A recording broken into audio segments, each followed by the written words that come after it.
I stood in the middle of my office, well, what used to be my office, staring at the nameplate someone had already removed from the door. My hands were shaking. Not from anger, from something worse.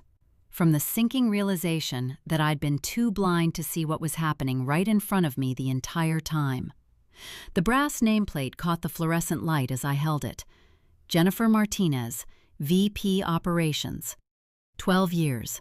12 years I'd poured into this company, and they'd erased me in 48 hours.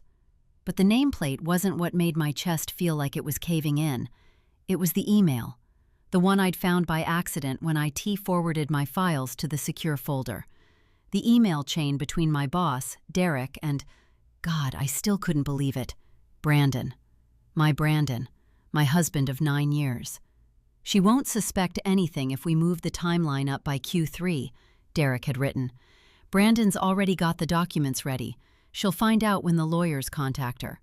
That was 3 days ago. Right now, sitting in my living room with a glass of wine I'd poured at 4 in the afternoon, I was trying to remember what my life had actually looked like before it all fell apart. 3 months earlier, everything had been exactly as it should be. Not perfect, nobody's life is perfect, but solid. The kind of solid that comes from years of deliberate choices and careful planning. Our house in Ridgemont was a 2004 colonial with a wraparound porch that we'd spent 2 summers renovating. 4 bedrooms, 3 bathrooms, a kitchen that opened into a family room with vaulted ceilings. The mortgage was $2,400 a month, completely manageable on our combined income. Brandon made decent money as a commercial real estate broker, around $120,000 a year before commissions, and I was pulling in $165,000 as VP of Operations at Meridian Tech Solutions, a software firm specializing in enterprise resource planning systems. We weren't rich, but we were comfortable. Genuinely comfortable. The kind of comfortable where you don't have to check your account before ordering takeout. Brandon would come home around 6:30 most evenings, usually with stories about negotiations that fell through or contracts that finally closed. He'd kiss me on the cheek, that quick, automatic kiss that meant nothing and everything at the same time, and ask what was for dinner. "I'm thinking pasta tonight," I'd say, and he'd nod and disappear upstairs to change out of his blazer. We'd eat at the kitchen island, usually while one of us scrolled through our phones. On Friday nights, we'd go to Olive Garden, or sometimes splurge on the Italian place downtown. On Sundays, we'd have brunch with our neighbors, the Hendersons, and talk about property values and whether the HOA needed to do another assessment on the roof. It was comfortable. Comfortable and, as it turned out, completely hollow. Our parents thought we had it all figured out.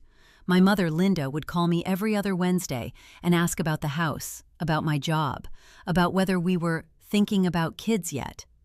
Brandon's mother, Patricia, showed up for Thanksgiving and Christmas and occasionally for birthdays, and she'd marvel at how we'd furnished the guest room and comment on my new dining room table. "You two are just so organized," Patricia would say, running her hand along the table's edge. "I told my book club about your remodel. You're like a magazine spread." Brandon would laugh, that easy laugh he had, and squeeze my shoulder. I'd feel proud. I'd feel like we were a unit. A team, the kind of couple that other couples aspired to be. Work had been demanding, but rewarding. Meridian was growing. We'd gone from 40 employees to 85 in the past 2 years, and Derek, my boss, Derek Hollis, had made me the operations linchpin. He'd pull me into meetings and say things like, "Jennifer's the only person in this room who understands our infrastructure," or, "We wouldn't have met our quarterly targets without her." I believed him. I believed that I was essential. I believed that my job was secure and that my trajectory was upward. I'd been promised a raise in the spring. A genuine promotion to Chief Operations Officer was on the horizon. Derek had even mentioned it over drinks at a conference in Austin. "You're the future of this company," he'd said, and I'd felt that warm flush of validation that only comes from being recognized by someone you respect. The truth started leaking out in small ways, the way truth usually does. A text message that came through while Brandon was in the shower. I wasn't snooping. I wasn't the kind of person who snooped, but his phone was on the bathroom counter, and I happened to glance at the screen. "Don't forget the meeting with the lawyers tomorrow. Jennifer won't be there. It was from Derek. My stomach had done a small flip, but I'd rationalized it immediately. Derek and Brandon had met a few times at company events. Maybe they were working on some kind of real estate deal. Maybe it was completely innocent. I didn't ask Brandon about it. That was my first mistake. The second mistake was trusting that everything was fine when Brandon started coming home later. He'd say the market was heating up, that he was showing properties until dark, that these deals didn't close themselves. I believed him because I wanted to, because questioning him felt paranoid, because our life looked perfect from the outside, and I didn't want to be the kind of woman who created problems where none existed. My mother had always said I was prone to worry. "You see shadows where there's just light," she'd told me once, and I'd taken that as a character flaw to correct. But 4 weeks ago, something had shifted. I'd been working late at the office. It was a Tuesday night around 9, and I'd stepped away from my desk to use the bathroom. When I came back, my computer had gone to sleep. I woke it up, and that's when I saw Derek's email still open in my browser. I'd been reviewing some contracts, and I'd left it there. I wasn't supposed to see what was on the screen. It was a forwarded message chain, and the most recent email was from Derek to someone named BM, with the subject line, Phase 2, Severance Package. I'd read the first few lines before my brain had caught up with what I was actually looking at. Once we finalize the termination protocols, the documents need to be signed by the board. Jennifer will be offered the severance we discussed, 3 months' salary plus whatever's in her vested 401k. She won't fight it because she won't have the leverage. By the time she realizes what happened, the transition will be complete. I'd closed the email. I'd sat there in the dark office, with only the glow of my monitor, and I'd told myself it was about someone else. Someone named Jennifer, not me. The universe wouldn't be that cruel, that stupid, that theatrical. Things like this didn't happen in real life. They happened in movies and soap operas, not to women who'd spent 9 years building a marriage and 12 years building a career. But I couldn't unsee it, and I couldn't stop thinking about that text message, the one about the lawyers, the one that Brandon had received. That was when I should have asked questions. That was when I should have confronted him. That was when a smarter woman would have started gathering her documents and calling a divorce attorney. Instead, I'd gone home and smiled at my husband while he microwaved leftover pad thai, and I'd pretended everything was normal. I'd climbed into bed next to him and had felt the weight of his arm across my waist, and I'd wondered if that arm belonged to someone I'd ever actually known at all. 3 days later, I'd found the full email chain by accident. I'd been logged into the company server remotely, trying to access a file for the morning meeting, and Derek's messages had populated in the shared folder. That's when I saw the whole picture. Brandon wasn't just receiving emails. He was sending them. He was part of this, whatever this was. And the most recent message, the one time-stamped at 11:47 p.m. last night, had been the final nail. Jennifer's access will be revoked tomorrow morning at 8 a.m. The announcement goes to the board at noon. By afternoon, security will escort her out. Don't call her before the announcement. She needs to hear it from Derek so there's no chance of a leak or an emotional outburst that compromises the optics. Once she's gone, we move forward with the transition. You'll be taking over her portfolio. Welcome to the executive team. Brandon was taking my job, not getting promoted into it, taking it, replacing me like I was a defective part in a machine. And he'd known. He'd known for weeks, maybe months, and he'd come home every night and kissed me on the cheek and asked what was for dinner and let me plan our weekend around a life that was already being dismantled without my knowledge. Now, sitting on my living room couch with the afternoon sun coming through the bay windows I'd spent 3 weeks choosing the right paint color for, I understood that the worst part wasn't the job. It wasn't even the betrayal, though that was bad enough. The worst part was the question that kept circling in my head like a vulture. How long had he been planning this? How long had he known? And more importantly, had there ever been a moment when he'd considered telling me the truth? The wine was getting warm. I set the glass down on the side table, the one we'd bought together at a vintage market in October, and pulled out my phone. There were 3 missed calls from Derek, 2 texts from my assistant asking if everything was okay. And one message from Brandon, sent 40 minutes ago. We need to talk. I stared at that message for a long time. We need to talk, as if there was anything left to discuss, as if his infidelity to me, because that's what this was, wasn't it? A different kind of infidelity, could be fixed with conversation. The front door opened, Brandon's key in the lock, his briefcase hitting the floor in the entryway. He'd left work early. He was coming home to do what Derek had told him not to do. He was going to try to explain. My hands started shaking again. We need to talk. Those 4 words hung in the air between us like a toxic cloud. Brandon stood in the doorway of our living room, still wearing his charcoal suit, his tie loosened just enough to show he'd been stressed all day. His face had that look, the one I'd seen in 100 family photos, the one I'd fallen in love with 9 years ago. But now, it looked like a mask that didn't quite fit anymore. Yes, I said, setting my wine glass down with deliberate slowness. We really do. He moved into the room, and I noticed his hands were shaking. Good. Let him be scared.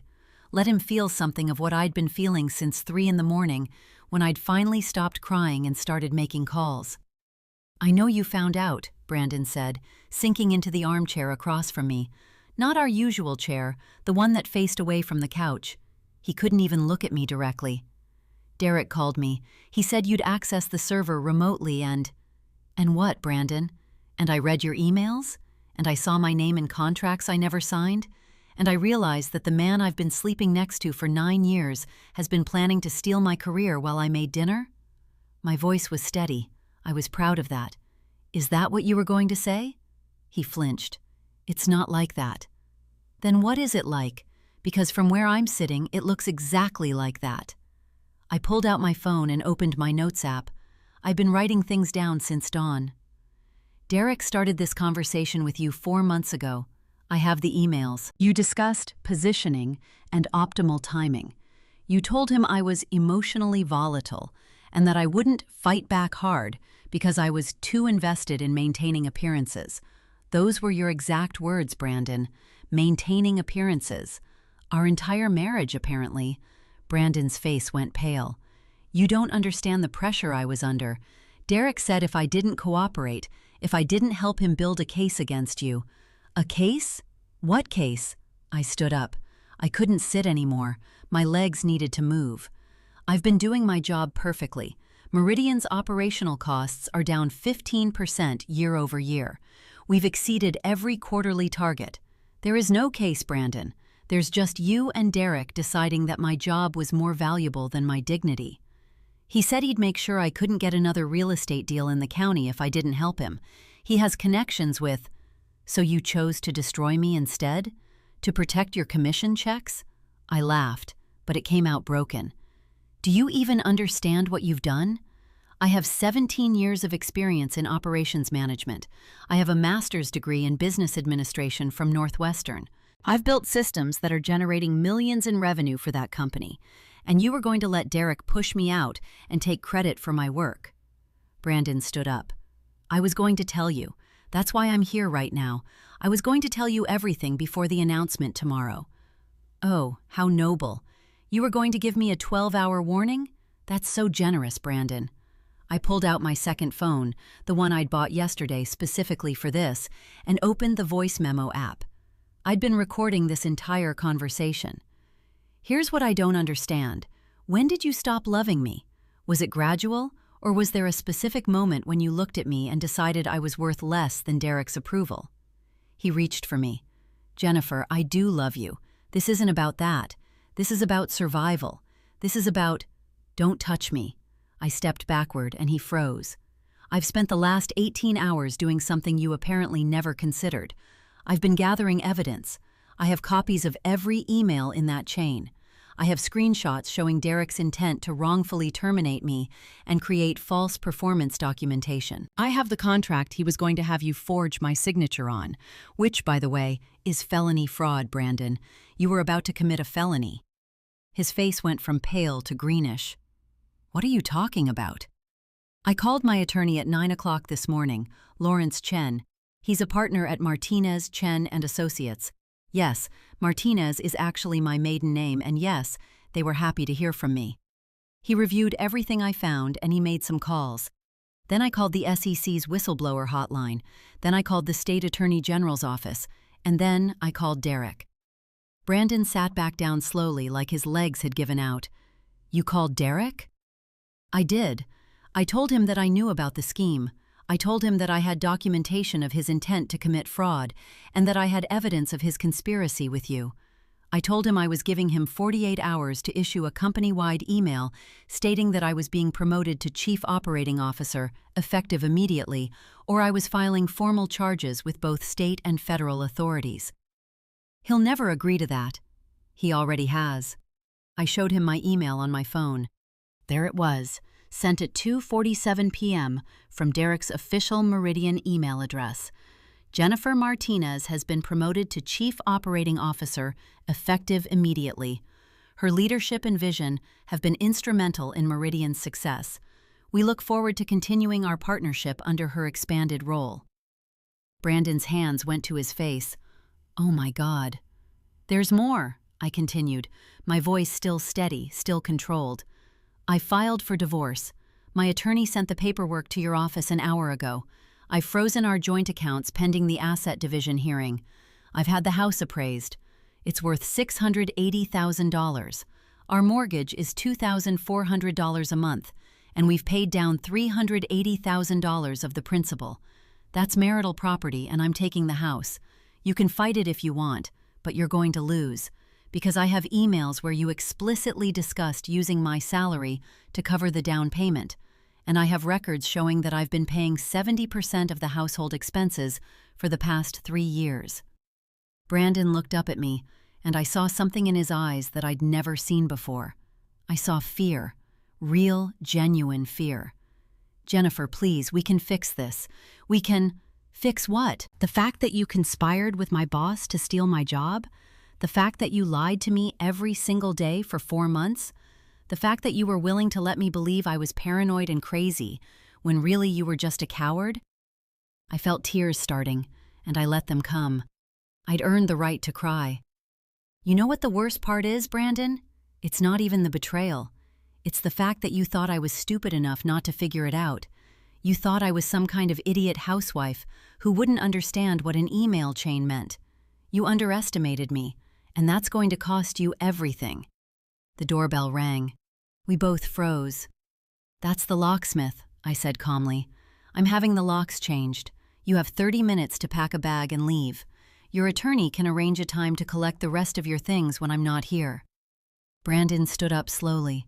He looked like he'd aged 10 years in the last hour. Where am I supposed to go?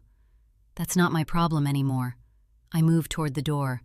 You can call your mother, or Derek, or maybe you can go stay with whoever you've been texting at midnight when you thought I was asleep. Yes, I had those phone records pulled too. The same number, 47 times in the last 3 months. I'm assuming that's her.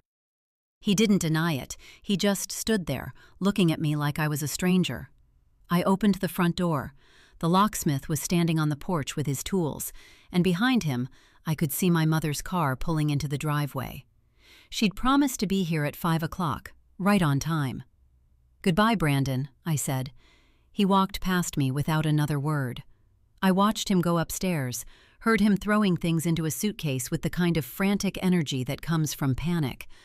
My mother came inside and I fell into her arms, and for the first time since I'd read those emails, I let myself cry properly. The locksmith did his work. The locks were changed by 5:45 p.m. Brandon left at 5:50 p.m., his suitcase in one hand and his dignity nowhere to be found. He tried to say something to me before he left, but I just closed the door. My mother stayed for dinner. We ordered Thai food and sat at the kitchen island, where Brandon and I had shared so many meals, and we didn't talk much. There wasn't much to say.